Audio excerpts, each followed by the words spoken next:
Donc bonjour à toutes et à tous. Je suis honoré de modérer cette dernière table ronde de cet après-midi.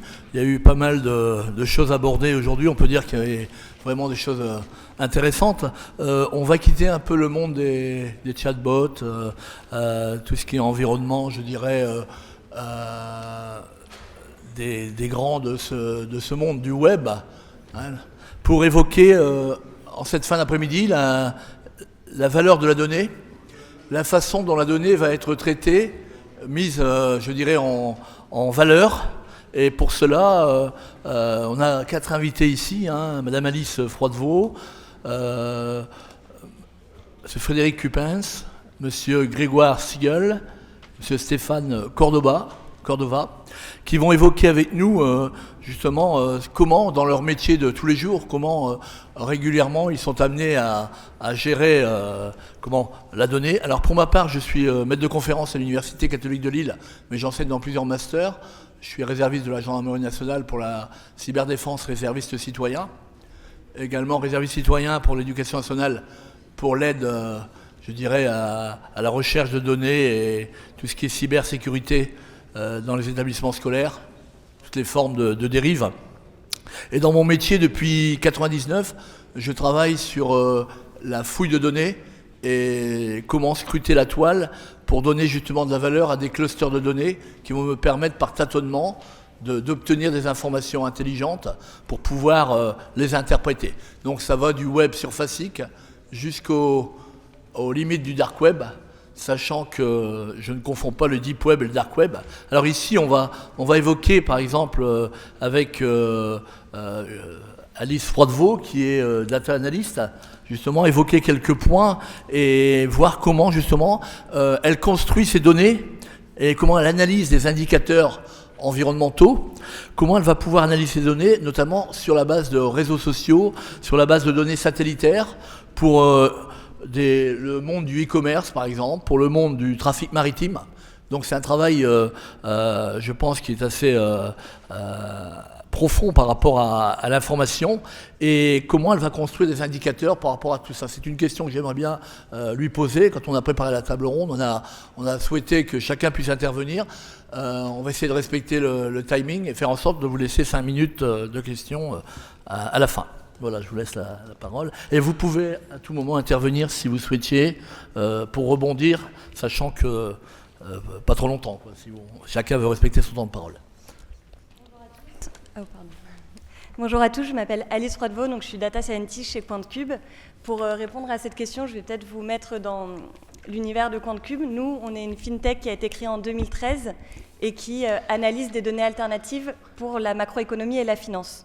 Donc moi, quand j'entends données, je pense aux données alternatives à la finance, là où on regarde les prix, les fondamentaux et les volumes, mais à toutes les données auxquelles on a accès, que ce soit les données des réseaux sociaux pour regarder ce que l'on pense sur la politique ou sur des nouveaux produits, mais aussi les données satellites pour regarder la croissance urbaine ou pour suivre les productions agricoles, ou alors les données des prix pour l'industrie du tourisme, les données du trafic maritime, aérien ou routier pour suivre les importations et exportations.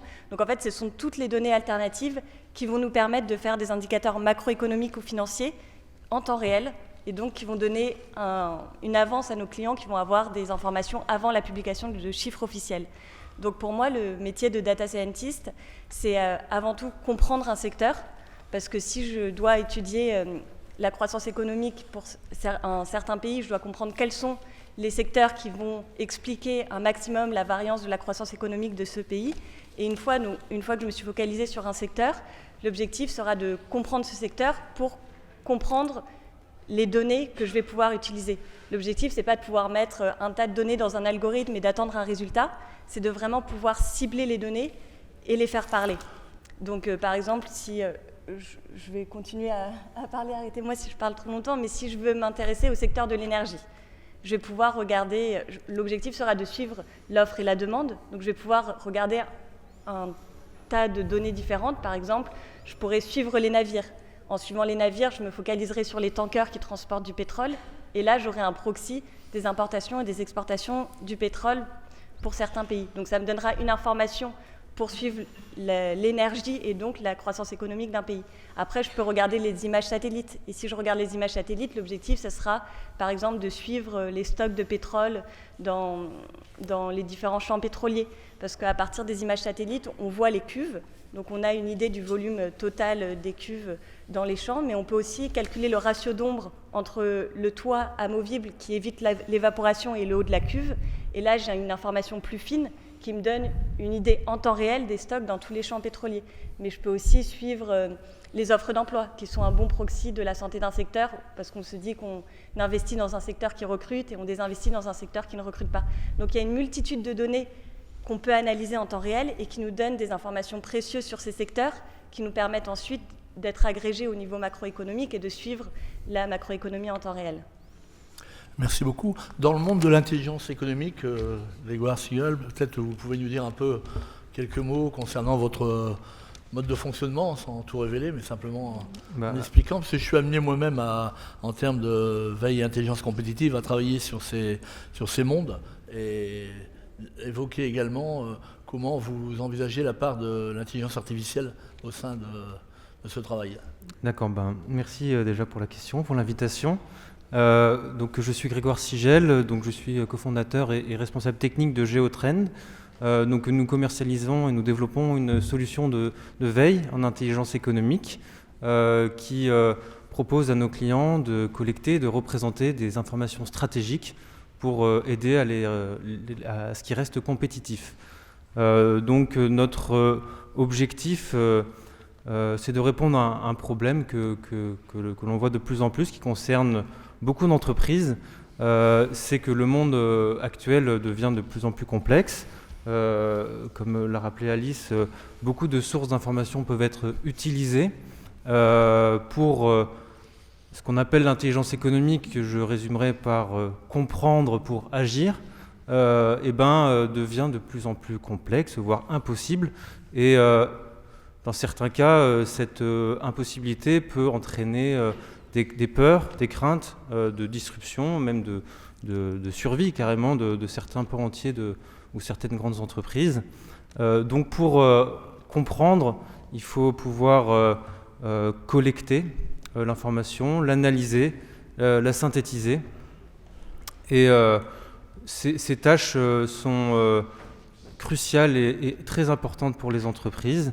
Notre sentiment, c'est qu'il n'est pas forcément bienvenu d'aller demander à un cabinet ou externe, ou en tout cas de trop externaliser le processus de synthèse, parce que c'est quelque chose qui est quand même stratégique pour l'entreprise, qui ne doit pas être forcément partagé avec d'autres acteurs de son monde économique, et pas forcément non plus avec forcément ses concurrents, qui soient dans d'autres pôles économiques, aux États-Unis, en Chine.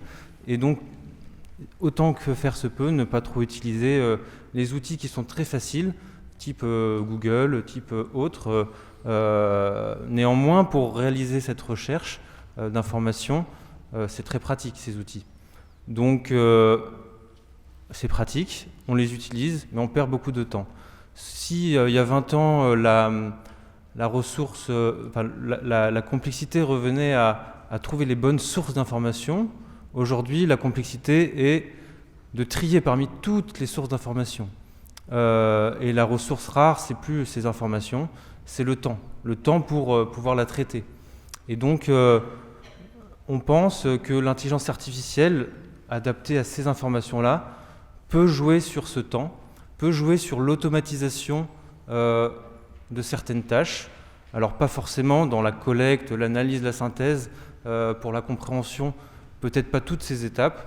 La collecte peut être automatisée, l'analyse en partie, la synthèse, et peut-être je reviendrai plus tard là-dessus, est encore difficile. Mais voilà, l'intelligence artificielle, à mon sens, peut apporter une réponse à ce gros dilemme ou ce gros problème de trop d'informations, d'infobésité qui nous guette tous. Très bien, merci. Alors, on a parlé de mettre à disposition des données de collecter des données dans le cycle de la veille. Si on se rappelle un peu comment fonctionnent ces systèmes de veille, on est amené à collecter des informations, mais on sait, enfin moi je sais pertinemment que surveiller une veille, c'est possible. Donc surveiller un territoire informationnel d'une société concurrente, totalement possible. Alors j'aimerais bien que on puisse nous parler justement de comment faire justement sécuriser ces données, les anonymiser et faire en sorte justement qu'on puisse faire ça en toute intégrité et je dirais même avec de la disponibilité de partage au sein de l'entreprise. Donc je crois que la question est pour moi. Donc Frédéric Cupins, je m'occupe d'une chaire sur la cybersécurité des infrastructures critiques. Et donc effectivement, depuis le début de la journée, on parle beaucoup de données, de collecte de données. Donc toutes ces données, effectivement, c'est incontestable, vont permettre de créer de nouveaux services, des services intéressants pour les individus, des services à valeur ajoutée. Mais ces services, effectivement, en général, sont très intrusifs pour la vie privée. Donc la vie privée, on peut dire on s'en fiche. Mais ce que je voudrais dire surtout, c'est que, et je ne voudrais pas justement être vu comme l'empêcheur de danser en rond, mais au contraire, montrer pourquoi des solutions de protection des données, et notamment d'anonymisation, à mon avis, sont génératrices de valeur pour la donnée.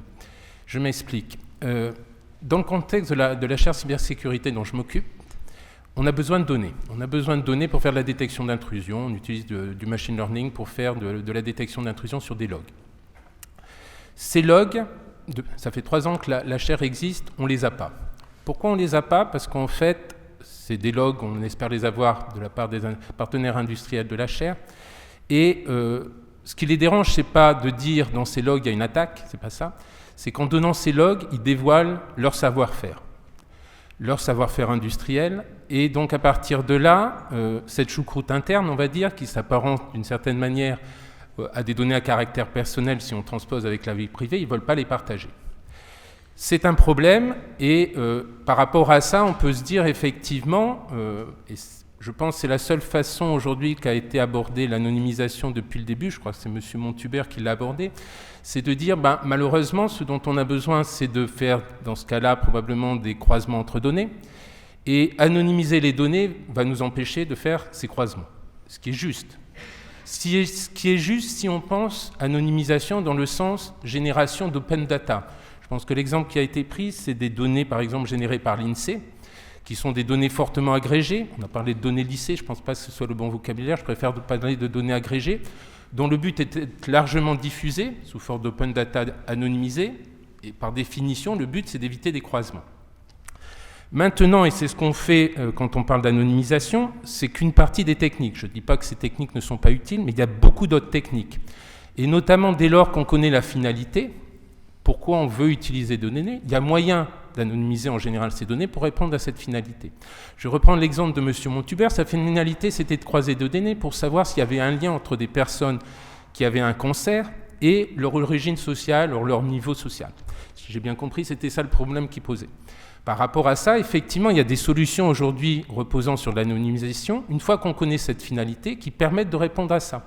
C'est-à-dire on va pouvoir anonymiser les données de manière à rendre possible ce croisement tout en préservant l'anonymité. C'est-à-dire, qu'est-ce que c'est l'anonymité? J'en ai pas parlé, mais en gros, ce qu'on veut, c'est préserver, se protéger contre des risques, 2 types de risques essentiels, le risque de réidentification, je pense que vous comprenez de quoi il s'agit, et puis aussi le risque d'inférence, c'est-à-dire on ne veut pas, à partir du moment où on diffuse les données, qu'on infère trop de données sur votre vie ou sur votre entreprise. Donc ça, c'est des techniques qui existent, qu'on peut utiliser dès lors qu'on connaît la finalité de l'utilisation des données. Et je rappelle que la finalité, quand vous connectez les données, en principe, vous devez la déclarer. C'est une exigence de la CNIL, c'est une exigence maintenant de la RGPD. Quand vous collectez des données, vous devez exprimer pourquoi vous voulez utiliser ces données. Et ce que je dis, c'est qu'à partir du moment où on a cette finalité, on peut mettre derrière des techniques d'anonymisation adaptées qui vont faire quoi? Qui vont préserver la sécurité d'un côté, et de l'autre, qui vont préserver ce qu'on appelle l'utilité des données. Parce qu'effectivement, ce qu'on veut éviter, c'est qu'en anonymisant, on dégrade trop les données et qu'elles soient sans intérêt, inutiles. Donc, par rapport à ça, il y a des techniques qui existent aujourd'hui. Il ne faut pas penser uniquement l'anonymisation en termes d'agrégation. Il y a plein d'autres techniques. J'en ai cité la possibilité d'anonymiser en préservant la jointure qui va permettre de croiser deux données. On peut imaginer d'autres techniques. Nous, par exemple, je vais prendre un exemple simple. quand on a besoin, par exemple, de calculer une facture pour calculer votre consommation d'énergie. D'accord ? Il n'y a pas besoin que les données sortent en clair de votre compteur. Ce dont a besoin EDF, c'est de votre consommation horaire, de multiplier ça par le taux horaire, le coût horaire, et faire une somme sur votre consommation. Pour ça, bon, je vais parler de chiffrement homomorphe, mais le chiffrement homomorphe correspond à ce besoin et permet effectivement de faire le traitement dont on a besoin sur la donnée chiffrée sans avoir besoin de la déchiffrer. C'est une solution. Après, effectivement, quand je parle de chiffrement homomorphe, aujourd'hui, le chiffrement homomorphe ne va pas me permettre de chiffrer des téraoctets de données. Bon, ça, c'est un problème de performance. Mais en termes de besoin, on a la solution. Avec du chiffrement homomorphe, si je continue, on peut faire des analyses en composantes principales. C'est des plus, des multipliés. Vous pouvez faire de l'analyse en composantes principales sur des données chiffrées. Faire du traitement deep learning des réseaux de neurones sur des données chiffrées, c'est encore un petit peu plus compliqué. Mais c'est ça l'idée. C'est ça l'idée qu'aujourd'hui, une fois qu'on a la finalité, qu'on sait ce qu'on veut faire de la donnée, on peut l'anonymiser, donc la protéger pour la confidentialité, en répondant aux besoins. C'est ce que je veux dire. Et donc, je pense que c'est aussi une dimension importante à avoir en tête, parce qu'aujourd'hui, j'ai entendu beaucoup il faut partager les données. C'est un besoin. C'est un besoin pour différentes raisons, donc notamment un besoin économique. Et ce que je veux dire, c'est que ce besoin économique ne doit pas primer sur la sécurité sous le prétexte qu'on ne sait pas faire autrement. Aujourd'hui, il y a des solutions qui permettent de faire autrement, donc préserver la sécurité tout en répondant aux besoins. Je pense que c'est ça qu'il faut avoir en tête. Merci beaucoup. Alors, au niveau de chez la société Calray, j'aimerais bien voir comment vous définissez, parce que dans l'histoire de l'intelligence artificielle, moi dans les années 79, c'est pas encore le cas, mais dans les années 85-87, on évoquait les systèmes experts dans Maestro, etc., quand j'étais en programmation, en analyse, en informatique. Et aujourd'hui, on parle de système intelligent. J'aimerais bien que vous puissiez nous définir ce qu'est un système intelligent chez vous, dans le domaine des technologies embarquées. Donc déjà, je vais me présenter. Donc, mon nom est Stéphane Cordova. Je suis en charge de toutes les solutions embarquées chez Calray. Et en fait, je vais un peu dénoter dans cette assemblée, mais Calray fait un processeur, tout simplement, et un processeur qui est capable de faire du traitement de données IA très rapide. Et aujourd'hui, nos clients sont des gens qui font des véhicules autonomes principalement. C'est là-dessus qu'on travaille et qu'on appelle des systèmes intelligents. Pourquoi on appelle un système intelligent? Parce que qu'est-ce que nous, on catégorise dans un système intelligent? C'est tout simplement un système qui est capable de prendre une décision. Et c'est ce qui a très bien été présenté ce matin par Facebook et puis tout au long de la journée. Aujourd'hui, un système intelligent prend des décisions basées sur des données, et une voiture ou un véhicule autonome, il a plein de capteurs, il analyse son environnement, et en fonction de son environnement et de ce qu'il a appris grâce à l'IA, il peut prendre des décisions, donc de conduire une voiture, de choisir une route, d'éviter un piéton, de s'envoler pour un hélicoptère, etc. etc.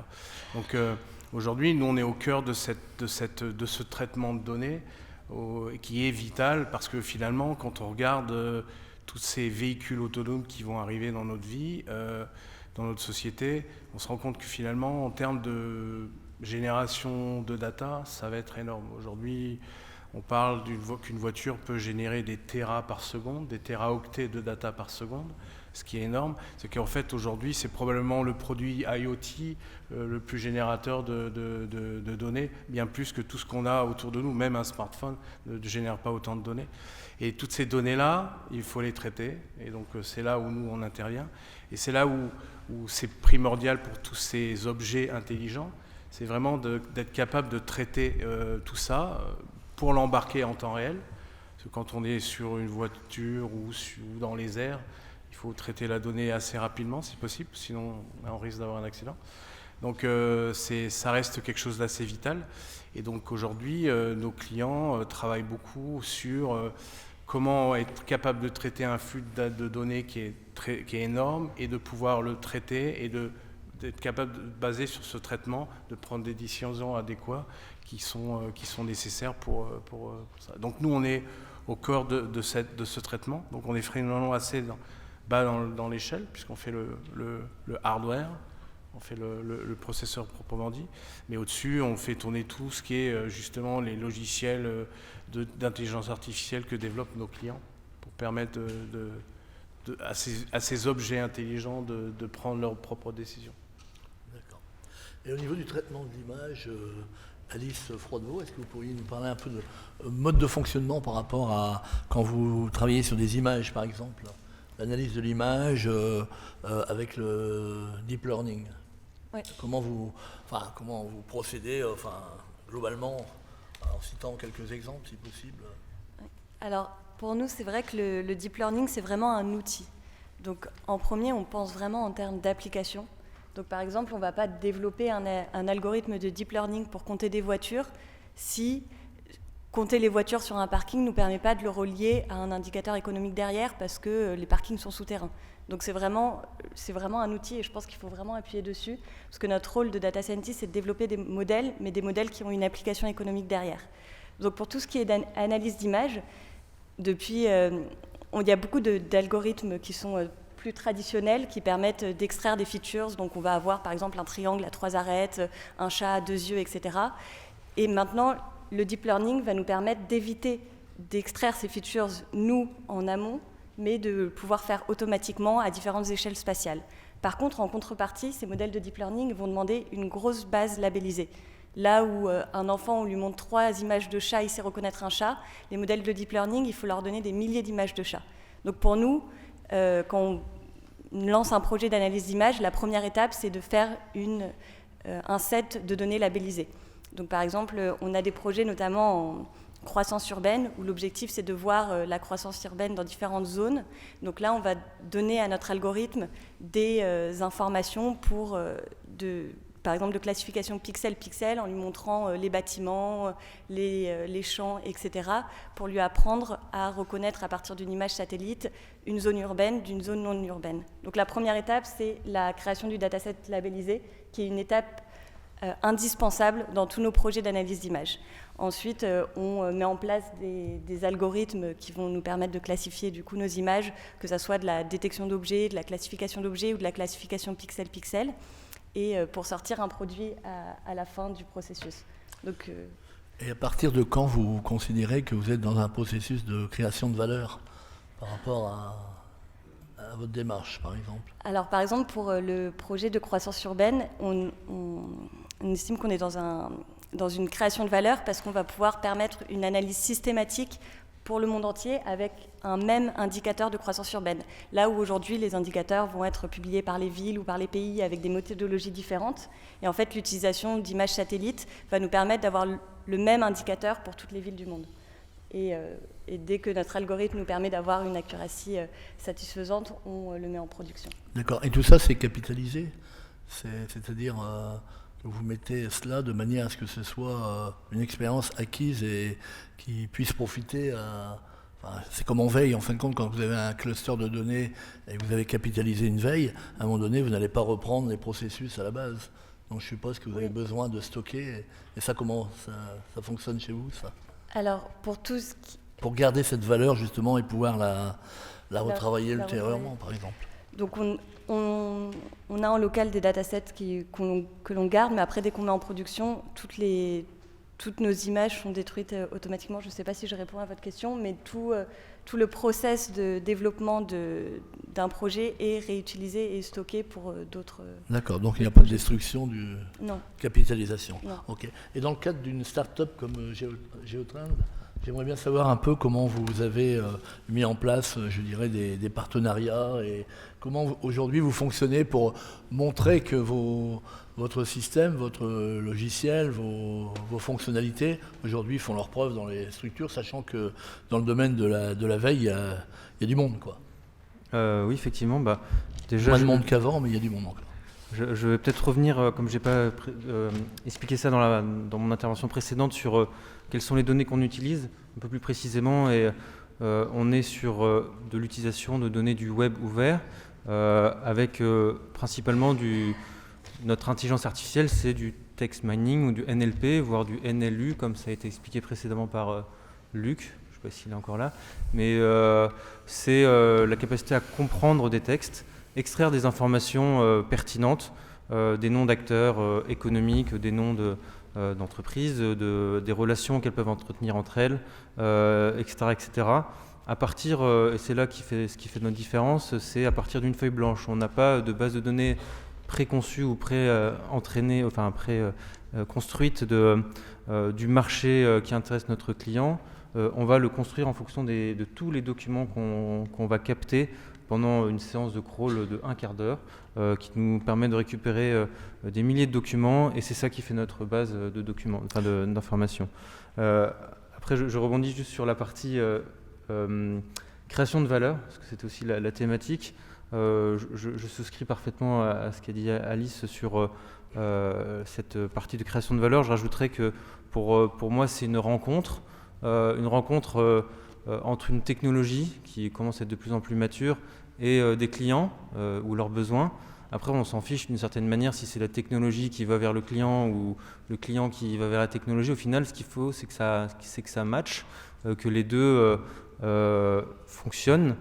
Et en ce qui nous concerne, pour finir enfin sur votre question, on a eu la chance d'avoir ces premiers clients qui utilisent notre solution, donc qui nous font des retours sur cette technologie justement, et qui nous orientent vers la création de nouvelles valeurs, donc de nouveaux algos. Ça, c'est une première chose, et pour faire ça, on n'est pas tout seul. On va utiliser des partenariats avec de la recherche publique à Toulouse. En fait, on vient de Toulouse, comme c'est un peu la thématique de la journée, j'ai l'impression. Donc, on travaille avec l'université de Paul Sabatier, enfin avec le laboratoire de l'IRIT. On travaille aussi avec, quand c'est pour certaines compétences intéressantes, on peut travailler avec aussi des acteurs privés, notamment avec Synapse, par exemple, pour ne pas les citer, qui était présent tout à l'heure, ou avec des acteurs comme Quant ou OVH qui peuvent nous apporter des compétences aussi. Donc c'est un travail qui peut être aussi groupé pour arriver à nos fins. Très bien, merci. Alors Frédéric Cupens, j'aimerais bien vous entendre un peu sur la traçabilité des données justement aujourd'hui. On a évoqué tout à l'heure l'anonymisation, et là sur la traçabilité, j'aimerais vous entendre parce que c'est des points qu'on n'a pas entendus forcément aujourd'hui dans le détail. Alors effectivement, quand on parle d'exigence de sécurité, on considère traditionnellement qu'il y a la confidentialité. Bon, confidentialité, j'en ai parlé avec des techniques d'anonymisation. L'autre dimension importante, c'est l'intégrité des données. Je pense qu'avec les fake news, je pense qu'on a un gros problème à ce niveau-là. Et le problème pour moi, c'est que malheureusement, on traite des données qui ne sont pas intègres et qu'on n'a aucun moyen de vérifier leur intégrité. Donc par rapport à ça, il y a différentes solutions, mais ce sur quoi nous on travaille, c'est sur des techniques de tatouage. Quand on passe tatouage, on pense beaucoup tatouage d'images, donc c'est une partie des travaux. Mais on travaille aussi sur des tatouages de données textuelles, pour effectivement assurer leur traçabilité, être capable depuis la source jusqu'à la destination de vérifier que la donnée est toujours intègre et n'a pas été modifiée n'importe comment, et surtout qu'elle n'est pas issue d'une source qui ne serait pas elle-même de confiance. Vous voyez où je veux en venir.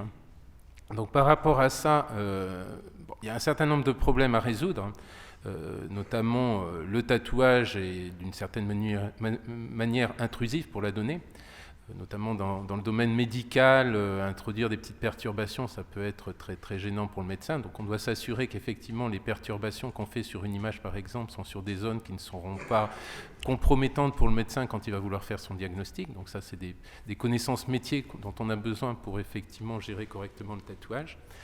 Mais aujourd'hui, les solutions existent, que ce soit sur des données textuelles ou sur des données d'imagerie. Et donc, on a notamment, je vais en profiter pour faire un peu de pub pour un de nos anciens doctorants qui a donc créé justement une start-up qui s'appelle Watu, qui traite justement des problématiques de tatouage de données pour assurer leur traçabilité. Donc, c'est une start-up qui s'est créée il y a un peu plus d'1 an, qui est en Bretagne. Donc, il n'y a pas que Toulouse et la région parisienne, même si la région Bretagne n'a pas eu la chance d'être labellisée avec un institut 3IA. On fait aussi de l'intelligence artificielle dans d'autres régions que celles qui ont eu la chance d'avoir un 3IA. Donc c'est aussi bon de le rappeler. Voilà. Merci beaucoup. Alors, dans le concept de safety, évoqué là, est-ce qu'on peut parler de création de valeur et à quel niveau et comment? Oui, alors je crois que c'est Thalès ce matin qui l'a évoqué quand ils appelaient ça de confiance, l'IA de confiance. En fait, aujourd'hui, c'est la clé des systèmes embarqués qui sont justement des systèmes autonomes. C'est qu'aujourd'hui, si on n'a pas une IA de confiance, on ne peut pas être sûr que le niveau de sécurité de ces systèmes, et je parle de sécurité dans le sens anglais qui s'appelle la safety, donc la sûreté de fonctionnement, ça devient une problématique parce que un constructeur de voitures, un constructeur d'avions ou d'objets en général autonomes va engager sa marque, va engager sa compagnie en cas d'accident ou quoi que ce soit. Donc tout ce qui est aspect safety va devenir primordial et le traitement de données est au cœur de ce niveau de sûreté. C'est pour ça qu'aujourd'hui, même si l'automobile va très très vite sur l'adoption de l'IA, malgré tout, ils regardent toujours d'avoir des systèmes redondants. Et puis alors quand on parle de l'aéronautique, c'est qu'il faut aller dans l'IA, mais ils y vont en faisant très très très attention, parce que les niveaux de sécurité sont encore plus importants. Donc oui, c'est clair qu'aujourd'hui, la safety, la sûreté de fonctionnement, a un rôle majeur dans la création de valeur, parce que c'est ce qui va créer la valeur. C'est pas une valeur financière, mais c'est vraiment une valeur qui va donner une valeur à la marque en disant, ben voilà, cette voiture ou ce produit peut être considéré sûr, et donc je vais pouvoir l'acheter parce que j'ai confiance à ce que fait cette marque-là. Et c'est surtout une valeur plutôt marketing qu'une valeur financière, au départ en tout cas. D'accord, merci. Et dans le domaine du e-commerce, par exemple, comment se construit justement cette chaîne de valeur? Si on le prend par exemple dans le cadre de l'intelligence économique ou dans le cadre de l'intelligence artificielle à votre niveau. J'aimerais vous entendre, c'est un peu sur tous ces métiers-là qui sont un peu nouveaux, data scientist ou autre. On parlait, moi j'ai un DEA un peu de data mining à l'époque, et c'est un peu... On reprend un peu ça aujourd'hui, quelques années après, avec le big data. J'aimerais vous entendre un peu sur votre mode de fonctionnement, par exemple, comme un secteur du e-commerce, par exemple. Comment vous organisez un peu votre activité par rapport à cela, et les clients, quelles sont leurs exigences par rapport à ce que vous allez fournir? Alors, nous, c'est vraiment l'objectif de suivre la croissance économique. Donc, nos clients sont vraiment des financiers, des fonds d'investissement, des organismes statistiques qui seront intéressés pour avoir ces chiffres en avance. Donc, c'est vrai qu'on suit le e-commerce comme étant un des secteurs de l'économie à suivre, en suivant par exemple tous les prix auxquels on peut avoir accès pour les réservations des hôtels, ou tous les prix en ligne, ou les reviews qui seront sur les nouveaux produits qui sortiront pour suivre le cours d'une action. Donc ça sera vraiment avoir une vision globale de l'économie en suivant le e-commerce pour l'intégrer au produit final de croissance économique. D'accord. Et tout ce qui est monde financier également, c'est la même... Oui. C'est du même ressort, quoi.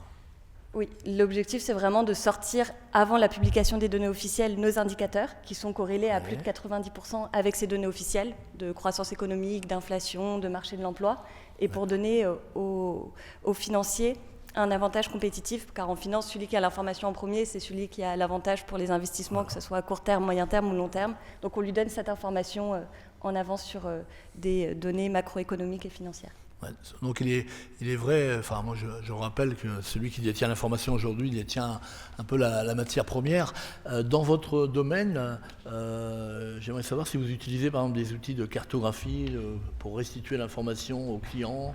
Quels sont les rendus, les livrables que vous pouvez fournir aux clients, et sur quelle base vous considérez qu'ils sont pertinentes?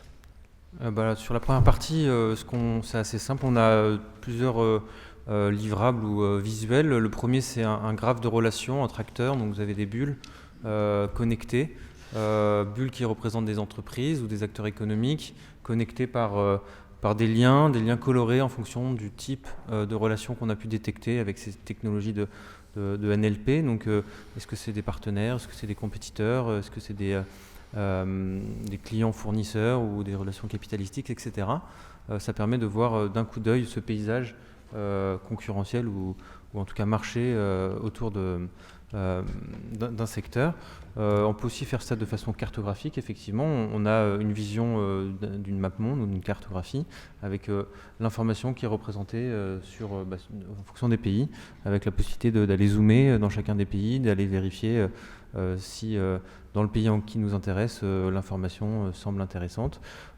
Au niveau de la pertinence, c'est toute une question importante. C'est savoir si ce qui a été détecté par nos algorithmes est vérifié en faisant des croisements d'informations entre les différentes sources. Un peu traditionnellement, il n'y a pas tellement d'autres choix. Vérifier si des sources de confiance sont citent ou donnent des informations cohérentes avec d'autres sources au début inconnues, et au fur et à mesure construire une base de confiance et de pertinence de l'information en ayant aussi un filtre sur ce qui semble, à notre sens, intéresser l'utilisateur sans non plus trop lui cacher des informations aux alentours, pour pouvoir lui garantir une vision à 360 de son marché. D'accord. Alors pour pratiquer la cartographie, est-ce que vous pensez que c'est un outil qui permet à un client d'exploiter la véracité de l'information? Vous avez sûrement des moyens de lui expliquer autrement que par une cartographie. Parce que moi je le vois par le biais de travaux que je peux faire mener par des étudiants à haut niveau ou autre. Souvent on ne sait pas interpréter une cartographie et en retirer d'un cluster d'informations des données, c'est pas évident. Donc pour un client qui n'est pas lui remettre une carte ou autre, je suppose qu'il y a déjà ce qu'on fournit, c'est pas une seule carte, c'est une plateforme où vous pouvez filtrer, naviguer dans la donnée, et la cartographie est plutôt une aide au clic, c'est-à-dire aller viser par exemple les États-Unis, je clique sur le contour du pays des États-Unis. La cartographie en elle-même, elle n'est pas statique, elle est dynamique en fonction de tous ces filtres. Ça c'est pour le rendu visuel. Après, ce qu'on va faire, c'est juste représenter l'information la plus simplement possible. Si la personne a plutôt envie d'aller, on parle quand même de gens qui vont mener des stratégies pour développer des nouveaux produits, chercher des partenaires pour des nouvelles technologies, ce genre de choses. Donc la dimension géographique pour eux est quand même importante. C'est une des façons de représenter la donnée, et ils vont aller l'utiliser plutôt pour se concentrer sur des zones économiques et aller visualiser cette information de façon plus aisée. Sur la question, est-ce que c'est pertinent ou enfin pas pertinent, c'est pas ça que vous avez posé comme question, est-ce que c'est utile pour eux ou pas? Nous, on a les moyens de vérifier s'ils cliquent sur la vue cartographique. Oui, ils cliquent dessus, ils l'utilisent.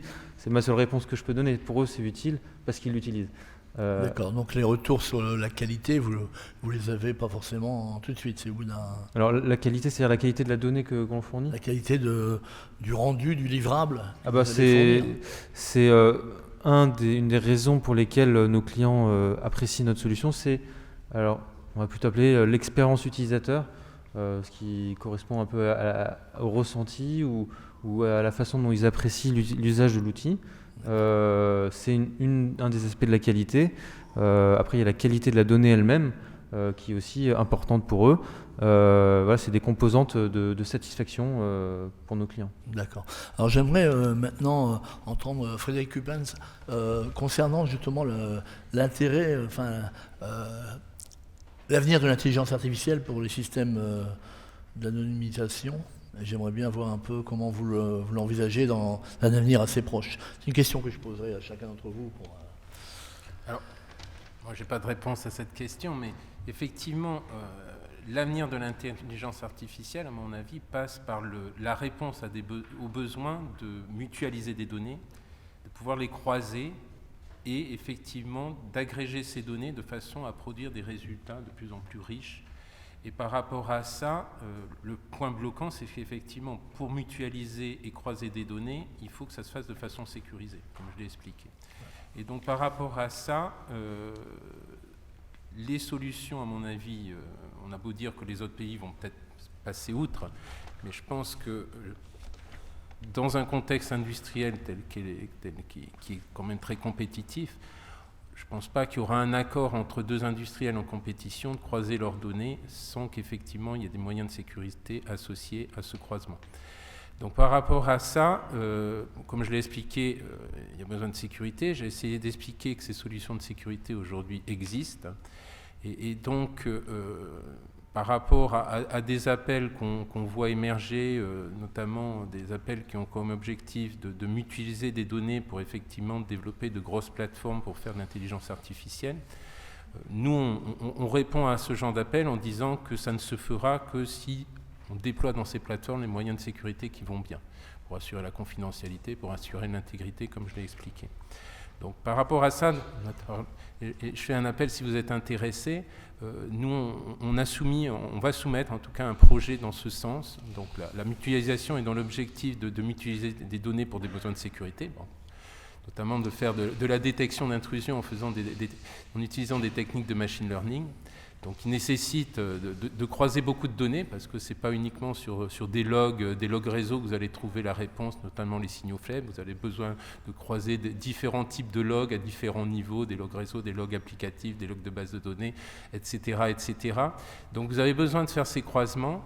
Et si vous êtes intéressé par un tel projet, si vous pensez qu'effectivement vous êtes prêt à partager vos données, on a défini un modèle économique qui sera gagnant pour effectivement celui qui apporte les données, pour celui qui les analyse et celui qui effectivement apporte des solutions d'intelligence artificielle innovantes pour effectivement détecter de nouvelles choses sur ces données de log.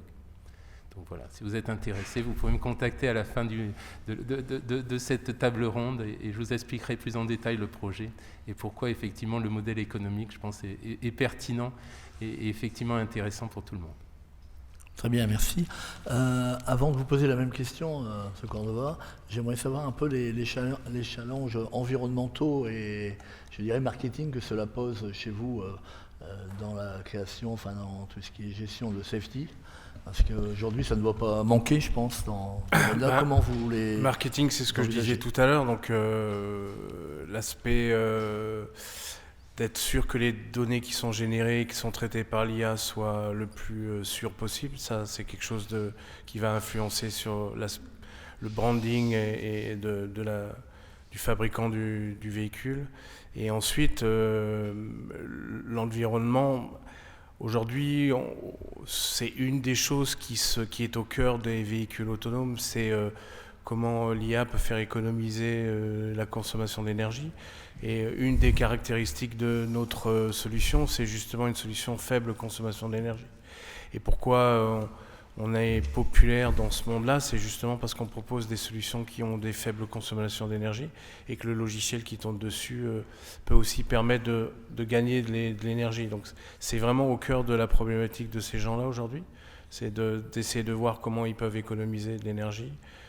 Parce que aussi il y a les véhicules électriques qui arrivent et qu'il va falloir augmenter l'autonomie de ces véhicules électriques. Donc c'est vraiment une problématique qui est primordiale pour nos clients aujourd'hui. Ouais, donc vous êtes au début de la réflexion, je dirais, sur ce domaine. Oui, comme le marché est au début un peu la réflexion aujourd'hui, oui, c'est ça. Et vous, dans votre domaine, le positionnement de l'intelligence artificielle dans votre métier, dans vos recherches, dans votre travail quotidien, comment vous l'envisagez ? Moi, je rejoins un peu tout ce qui a été dit sur le futur de l'intelligence artificielle pour pouvoir analyser toujours plus de données, toujours plus de diversité de données et de croisement de données, parce que c'est important de pouvoir analyser des données de différents types pour pouvoir croiser les informations qu'on en sort et valider nos hypothèses. Donc voilà, je suis plutôt d'accord avec ce qui a été dit, plutôt et sur la sécurité des données également. Et vous, par rapport à l'IA, dans les domaines les systèmes de veille automatisés, par exemple, comment vous voyez la chose, sachant que dans ce domaine, on sait par exemple dans le domaine de la cybersécurité ou autre, qu'il y a une importance à développer des systèmes de veille avec l'IA. Donc vous, comment vous l'envisagez ? Comment ça va ? Premièrement, c'est, comme je l'ai dit tout à l'heure, une formidable opportunité. Donc c'est déjà un avenir qui commence. Malgré tout, l'IA ne résolvera pas tous les problèmes, et au contraire, je pense que l'homme va toujours rester au centre du dispositif. parce que quand je disais la collecte, l'analyse, la synthèse, on va aller plus loin dans l'analyse, on va aider à la synthèse un peu plus, à moyen terme.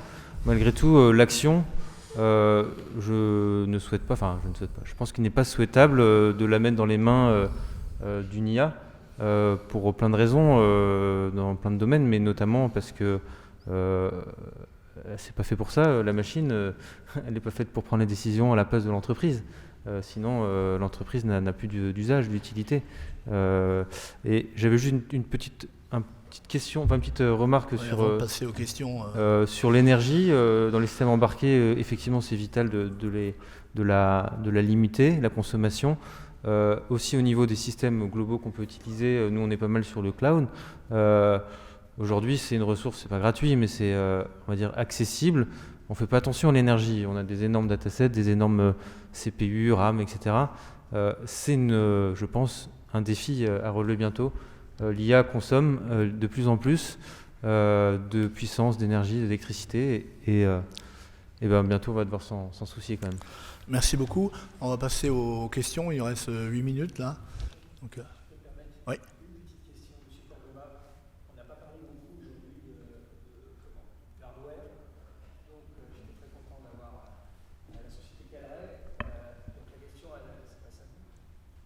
Comment vous envisagez, c'est une question plus stratégique, comment vous envisagez votre croissance face notamment à la croissance des acteurs chinois et américains sur exactement les segments qui sont très proches?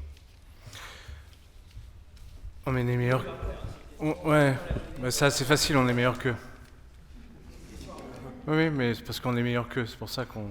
Non, en fait, il y a des problématiques très spécifiques au niveau du hardware et nous, on répond à des problématiques que les Américains et les Chinois ne savent pas répondre aujourd'hui. Donc on a sur certains points une avance, même si eux, ils ont une avance sur la performance pure. Quand il s'agit de faire de la performance sur des watts, là, c'est déjà beaucoup plus difficile et c'est là où nous, on intervient. Et ensuite, quand on veut faire du processing sûr, c'est-à-dire safe, là, ça devient encore plus compliqué. Et c'est là que nous, on intervient. Donc, on a des arguments aujourd'hui qui font que, même vis-à-vis des gros Américains et des Chinois, on a une solution qui tient plus que la route, puisqu'aujourd'hui, on est clairement, on travaille avec les plus gros constructeurs de voitures, donc c'est qu'ils voient encadrer une solution qui n'est pas disponible ailleurs aujourd'hui. Donc de toute manière, c'est sûr que c'est une bataille qui est difficile. En face de nous, on a quand même des belles sociétés, mais malgré tout, le fait que notre histoire est partie de l'aéronautique, on a quand même une histoire qui a été fondée sur l'aéronautique, qui maintenant va sur l'automobile ou sur d'autres systèmes comme les data centers, parce qu'on est dans les data centers aussi. Cette histoire nous permet d'arriver maintenant avec une solution qui tient vraiment la route, même par rapport aux géants, quoi. D'autres questions? Oui.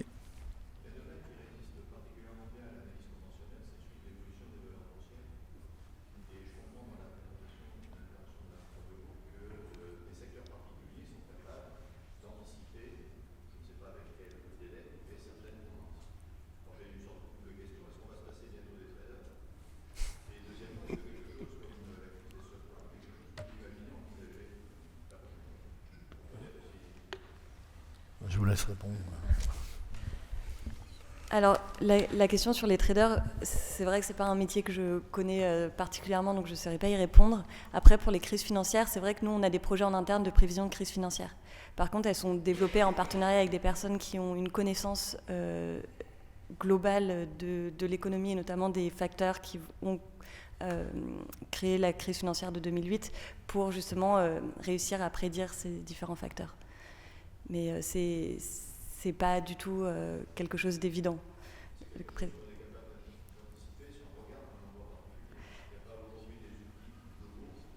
Non. Non.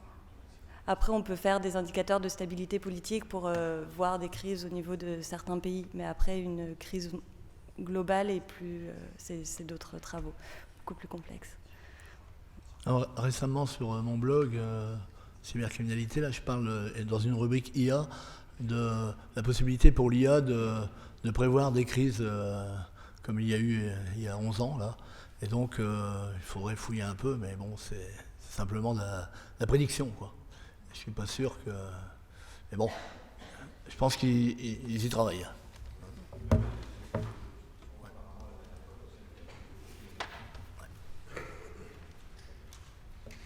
D'autres questions? Oui.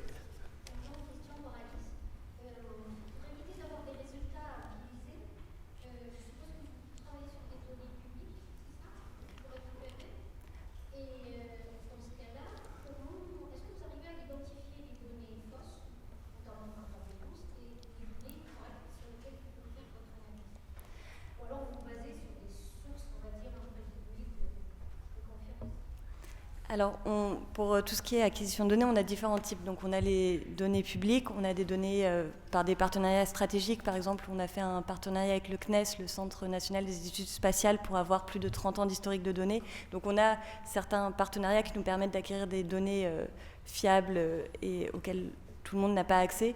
Mais c'est, par exemple, sur tout ce qui est analyse de texte et analyse des réseaux sociaux, on fait des algorithmes qui nous permettent de détecter... des fake news ou de détecter de ne pas prendre en compte des informations qui seraient fausses et qui fausseraient nos algorithmes. Vous arrivez à peu près à l'identifier. Oui. Okay. D'autres questions? On remercie les intervenants et la salle. Merci.